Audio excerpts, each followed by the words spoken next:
नमस्कार दोस्तों। हम हैं पूर्व जन्म की कहानियों के कथावाचक, past life regression expert, life and leadership coach Hitesh Chhabra. प्यारे दोस्तों, हमारे आज के इस वीडियो के अंदर आपके द्वारा पूछे गए कुछ प्रश्नों के उत्तर आप सभी के लिए हम लेकर के आए हैं। उसी के साथ साथ हम अनाउंस करना चाहते हैं कि आज 11 फरवरी 2024 है और आज ही के दिन शाम 4 बजे से लेकर 6 बजे तक आप सभी के लिए हम एक लाइव क्वेश्चंस एंड आंसर्स का सेशन ऑर्गेनाइज करने वाले हैं। तो आपके मन में अगर कोई भी प्रश्न है पास्ट लाइफ रिग्रेशन से विशेषकर संबंधित या इस सब्जेक्ट से जुड़े हुए कोई भी और प्रश्न अगर आपके मन के अंदर कौनते हैं तो आप हमारा ये लाइव क्यू एन ए का जो सेशन है इसको ज्वाइन कर सकते हैं और उसमें जो भी प्रश्न आप पूछना चाहें 2 घंटे का ये सेशन रहेगा, उसके अंदर आप पूछ सकते हैं। दोस्तों, अब चलते हैं आप लोगों के पूछे गए प्रश्नों की तरफ। 2 प्रश्न हैं जो कि इस वीडियो के अंदर हम कवर करने वाले हैं। समय समय पर हमसे बहुत सारे भाई बहन पूछते रहते हैं, व्हाट्सएप मैसेजेस के माध्यम से भी, वीडियो के कमेंट्स के माध्यम से भी, कि भाई जी आपका पीएलआर का कोर्स अगर हम सीख करना चाहें, यानी कि अगर हम आपसे पास्ट लाइफ रिग्रेशन करना सीखना चाहें तो इसकी क्या फ़ीस है, इसकी क्या चार्जेस हैं। प्यारे दोस्तों, हम सबको बताना चाहते हैं कि हम पास्ट लाइफ रिग्रेशन से जुड़ा हुआ कोई भी कोर्स किसी को भी नहीं कराते हैं। देखिए, मार्केट के अंदर आपको कई सारे ऐसे थेरेपिस्ट मिलेंगे जो कि क्लेम करेंगे कि आप 25,000, 35,000, 50,000 रुपये दीजिए और वो आपको 7 से 10 दिन के अंदर जो है वो आपको पूरा जो इसका प्रोसीजर है उसको समझा देंगे और आपको एक पास्ट लाइफ रिग्रेशन थेरेपिस्ट बना देंगे।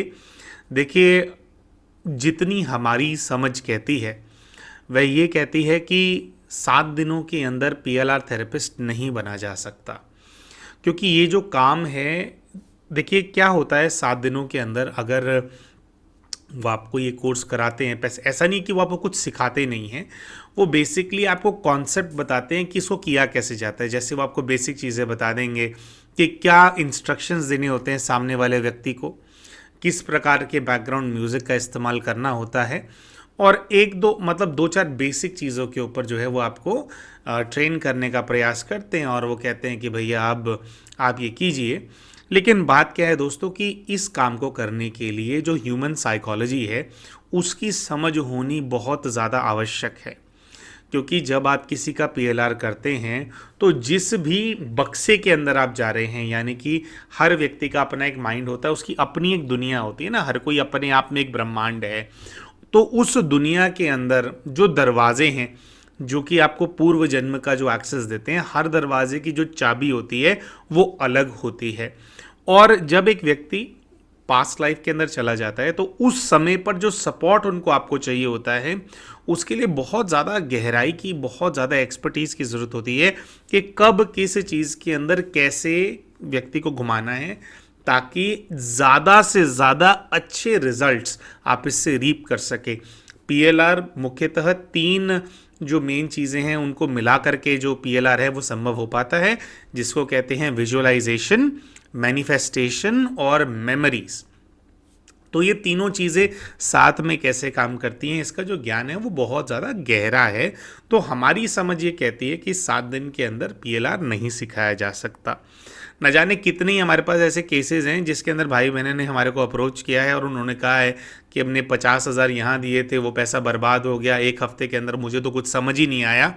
वहीं पर कुछ लोग ऐसे होते हैं जो कि इस प्रकार के क्रैश कोर्सेज को ज्वाइन करते हैं और वो वाकई में इसको सीख भी लेते हैं, लेकिन वो लोग होते हैं 20 में से 30 में से कोई एक व्यक्ति। अब कौन होते हैं ये लोग जो कि इस विद्या को सीख जाते हैं?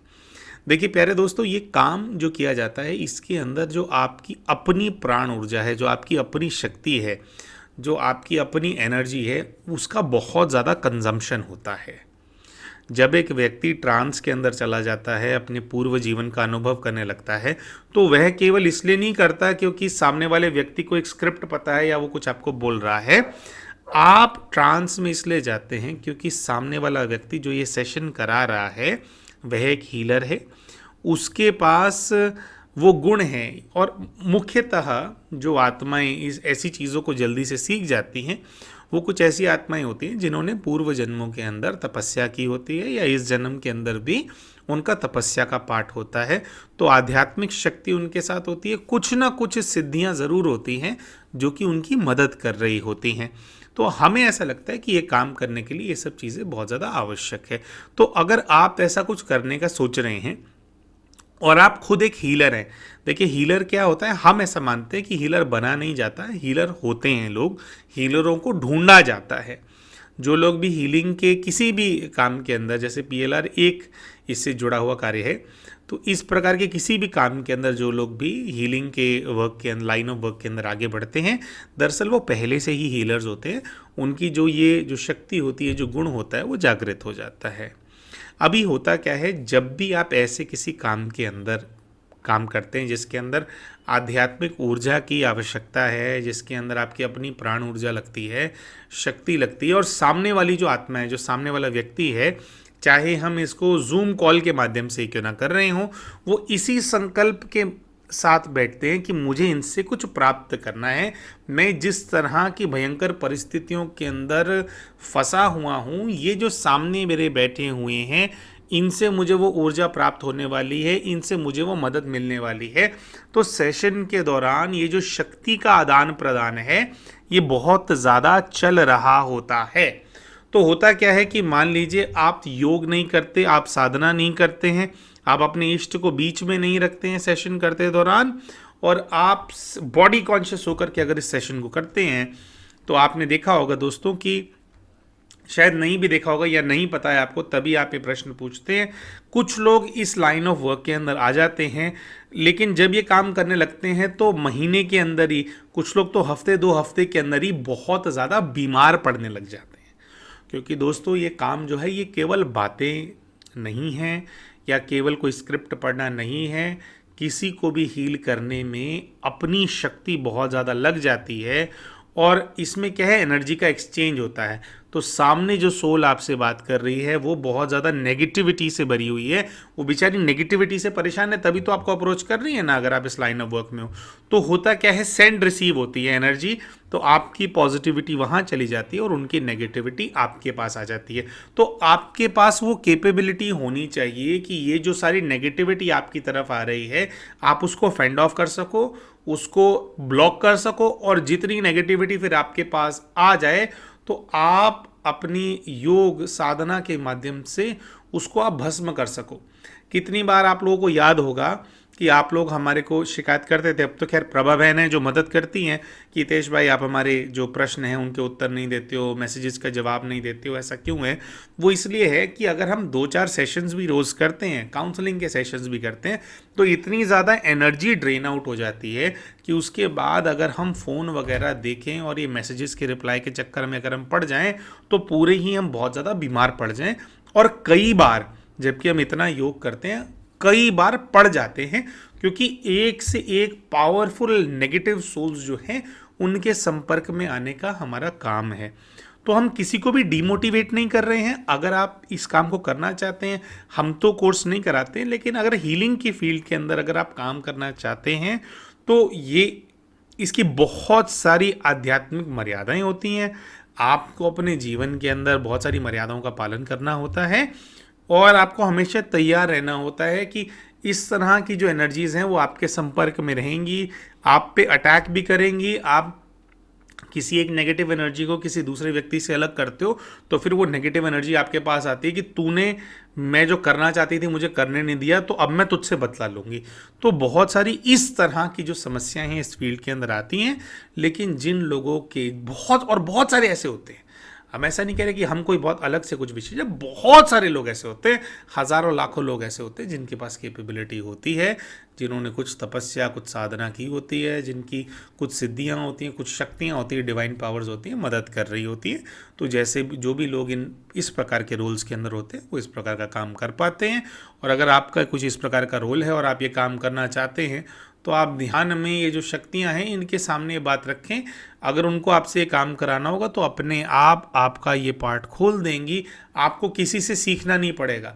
ये कुछ चीज़ें ऐसी होती हैं अपने आप ही आ जाती हैं ये, ठीक है। तो पहले प्रश्न का तो उत्तर ये है दोस्तों। दूसरा, एक बहुत ही लंबा चौड़ा कमेंट आया था हमारे एक वीडियो के ऊपर।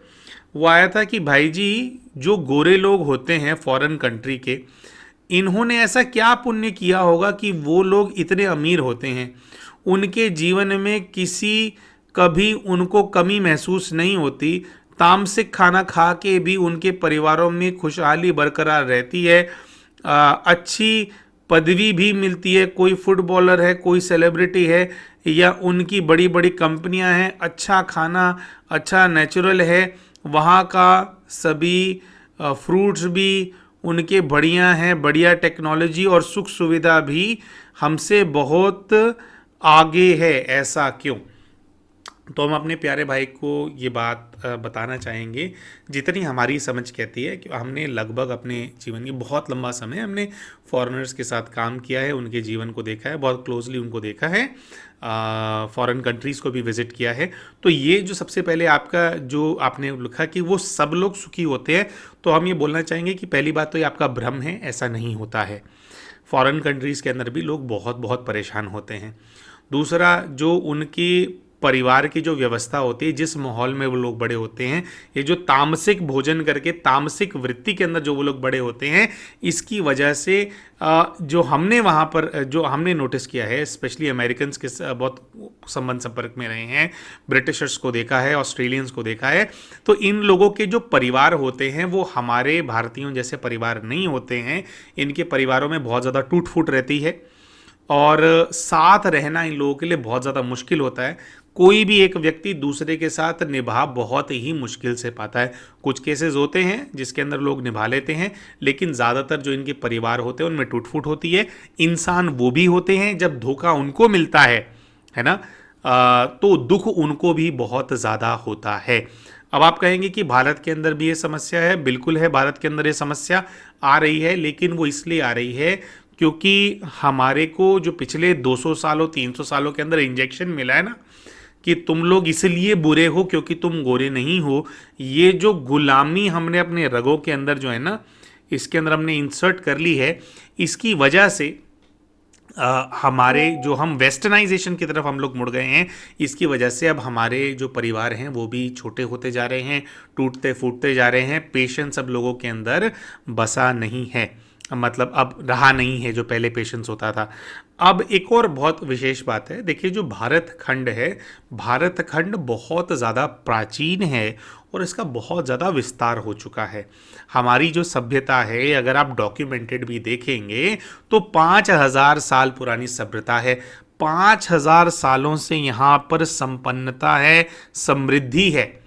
लॉर्ड मकॉले करके एक व्यक्ति हैं, इनके बारे में आप रिसर्च करेंगे तो ये ब्रिटिश पार्लियामेंट का एक व्यक्ति था जो भारत के अंदर रिसर्च करने आया था 200 से 250 साल पहले, जब अंग्रेज़ों को अपना जो राज्य है भारत के अंदर स्थापित करना था।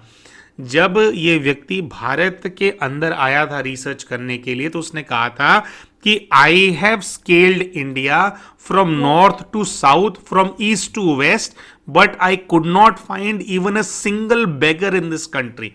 मात्र 300 वर्ष पहले एक ब्रिटिश पार्लियामेंट का व्यक्ति यहां आया था, पूरा भारतवर्ष घुमा, वो 10 से 15 साल रहा था यहाँ पे, लेकिन उसको एक भी भिखारी नहीं मिला था।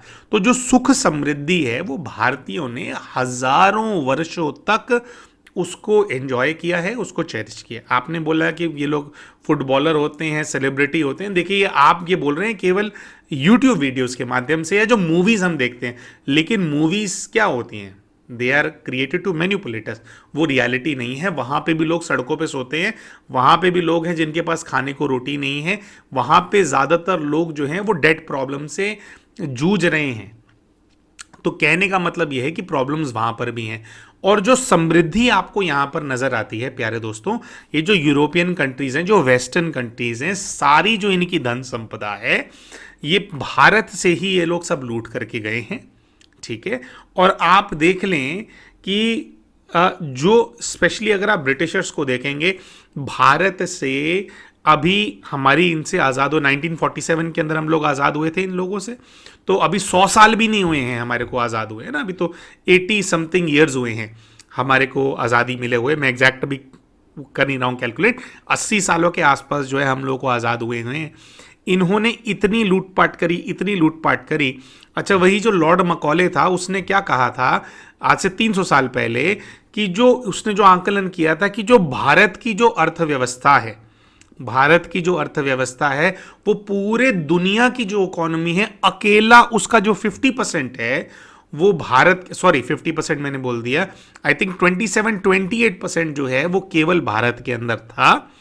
और जब ब्रिटिशर्स भारत को छोड़ करके गए, जो 200 साल उन्होंने भारत के अंदर लूट खसोट करी, तो उस समय जो भारत की जीडीपी थी it was less than 4% of the world. तो पूरे दुनिया की जो धन संपदा है 200-250 साल पहले भी दोस्तों, 1/4 पूरी दुनिया की धन संपदा केवल भारत के अंदर थी। और ये तब हम कह रहे हैं जब पिछले 800 वर्षों से, और 800 वर्ष अगर आप पीछे जाएं तो मुगल इन्वेजन्स और मतलब ये जो इस्लामिक कंट्रीज के जो इन्वेजन्स हैं वो ऑलरेडी भारत बहुत ज़्यादा झेल रहा था। तो भारत बहुत ज़्यादा संपन्न रहा है, बहुत ज़्यादा समृद्ध रहा है। पिछले 1000 सालों के अंदर इसको गरीब किया गया है। और आज आप देख लें, ये इतने 200-300 साल इन्होंने लूट खसोट करके भारत से पैसा सारा लेकर के गए। आज आप इंग्लैंड की हालत देख लो तो आपको पता लगेगा कि इंग्लैंड जो है वो ना अभी क्या भूखमरी फैल रही है, वहाँ पे भी काम धंधा नहीं है, वहाँ पे इन्फ्लेशन बहुत ज़्यादा हो गया है, वहाँ पे लोग परेशान हैं। इसीलिए अब एक भारतीय को उन्होंने कमान दे दी है उनके हाथ में कि भाई तू चला ले हमारे देश को, हमारे बस की नहीं है। तो गोरों के बस की नहीं है देश को चलाना। दुनिया के, हम रेसिस्ट नहीं है हम, लेकिन जो सच्चाई है वो बोल रहे हैं, दुनिया के सबसे बड़े चोर लुटेरे जो हैं वो ये वेस्टर्न कंट्रीज ही हैं, वो ये गोरे ही हैं। आप ध्यान से देखना, नोटिस करना कि ये लोग, इन लोगों ने केवल जो ये डेमोक्रेसी है इसका केवल एक नकाब पहन रखा है, एक आवरण ओढ़ रखा है इन लोगों ने। क्योंकि अभी जो इन्होंने पैसा लूटा है ना पूरी दुनिया से, या जो इंडियन जैसे हमारे यहाँ से लूट के गए, अफ्रीकन पूरा कॉन्टिनेंट इन लोगों ने बर्बाद कर दिया, सब कुछ जो इन्होंने रिसोर्सेज को ड्रेन कर लिया, और उसके बेसिस पे चोरी के पैसों पे जो उन्होंने अपनी इकोनॉमी बनाई है दोस्तों, अभी 80 साल भी नहीं हुए हैं भारत को आज़ाद हुए, वो सारा पैसा जो है इनका बेकार हो गया है। क्योंकि एक्चुअली में जो कमाना है, एक्चुअली में जो बिल्ड करना है, वो इन लोगों को नहीं आता है। इसीलिए आज वो लोग बर्बाद हो गए हैं। और अभी 80 साल भी नहीं हुए आज़ाद हुए, अब जो भारत है दोबारा राइज की तरफ जा रहा है। और बात क्या है कि अगर हम, ज़्यादातर लोग क्या करते हैं, वो ये सोच रखते हैं कि भाई कि हमारे को ना ये नहीं मिल रहा है, हमारे को वो नहीं मिल रहा है। ये सोच कहाँ से आई है? ये भी इन्हीं अंग्रेज़ों ने आकर के ना हमारे ब्रेन के अंदर इंसर्ट करी है सोच।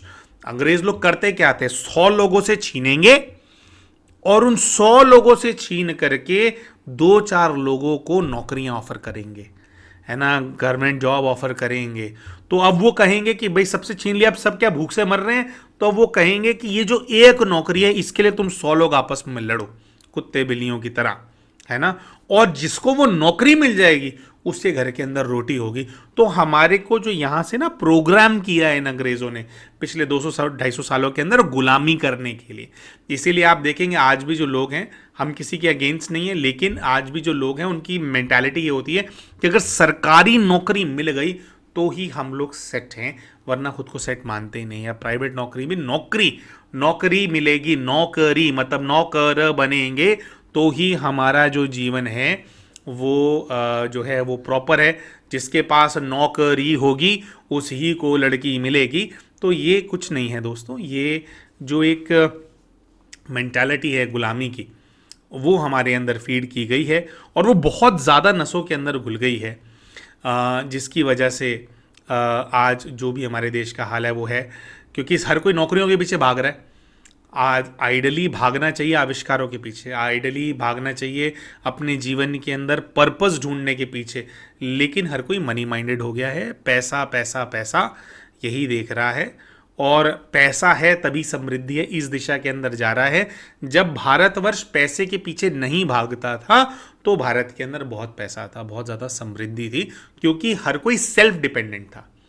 अपना ही एक इकोसिस्टम था हर किसी के परिवार के अंदर कि पैसा नहीं भी होगा तब भी अपने को रोटी मिल जाएगी, तब भी अपने पास पानी है, तब भी हमारे पास सारी सुख सुविधाएं हैं। तो जो हमारी अपनी जो प्राचीन, जो हमारी अपनी सभ्यता है, जो हमारी अपनी शिक्षा प्रणाली थी, है ना, जो कि अभी एग्जिस्ट नहीं करती, बहुत ज़्यादा वो डिप्लीट हो गई है। अगर हम अपने काम करने के तरीके की तरफ वापस जाएं, अपनी संस्कृति की तरफ वापस जाएं, अपनी जड़ों को दोबारा से हम लोग मजबूत करें। तो हमारी जो जड़ें हैं, हमारा जो शिक्षा की जो पद्धति थी वो हमें यही सिखाती थी कि सेल्फ डिपेंडेंट कैसे बनना है। नौकरी के बारे में तो कोई सोचता ही नहीं था, नौकरी क्यों करूँगा भाई, खुद ही अपना काम करूँगा, खुद ही मैं अपनी फसल बोऊंगा, खुद ही उसी को खाऊंगा और उसी को बेच करके जो है मैं अपना जो है परिवार चलाऊंगा। अभी हम बहुत ज़्यादा डिटेल में तो इसके ऊपर बात नहीं कर रहे हैं, तो हम मोटा मोटा इसके ऊपर जो ब्रीफ करना चाहते थे वो यही बताना चाह रहे थे दोस्तों कि ऐसी बात नहीं है, भारत समृद्ध था, समृद्ध है और समृद्ध रहेगा। केवल बहुत पुराना हो चुका है, बहुत ज़्यादा विस्तार हो चुका है, बहुत ज़्यादा इसके अंदर द्वैत आ गया है, जिसकी वजह से आज कुछ परेशानियां जो है भारतवर्ष जो है वो फेस कर रहा है। लेकिन ऐसा नहीं है कि दुनिया के जो वेस्टर्न कंट्रीज़ हैं, जो ये देश हैं, ये कोई बहुत ज़्यादा सुखी या कोई बहुत ज़्यादा समृद्ध हैं, बहुत परेशान हैं। डिप्रेशन, एंजाइटी, ये सारी बीमारियां इन लोगों के यहाँ पे बहुत समय से एग्जिस्ट कर रही हैं, और जितना जितना हम इनकी जैसे बनते जा रहे हैं उतनी उतनी ये सारी बीमारियां और परेशानियां हमारे तक आ रही हैं। तो अपनी संस्कृति को हम पहचानें, है ना, वापस अध्यात्म की तरफ चलें, परमात्म प्राप्ति की तरफ हम चलें, और एक कर्म योगी बनकर के अगर हम जीवन जिएं, यानी कि कर्म करना है, काम भी करना है। और अच्छा, नौकरी करने में कोई बुराई नहीं है, नौकरी करो, बिजनेस करो, जो कुछ भी करो, लेकिन आध्यात्म को साथ लेकर के चलो। ग्रीड को अपने ऊपर हावी मत होने दो, और जितने भी विकार हैं इनको अपने ऊपर हावी नहीं होने दो। इनसे जितना ज़्यादा अपने आप को डिटैच रखो, और अच्छे संकल्पों के साथ, इसी संकल्प के साथ कि मैं विश्व कल्याणकारी आत्मा हूँ, मैं हर एक कदम जो अपने जीवन में लूँ, हर एक संकल्प जो मैं लूँ, वो विश्व का कल्याण करने का निमित्त बने, उसके प्रति मेरा हर एक संकल्प, मेरा हर एक कदम जो है कार्य करे।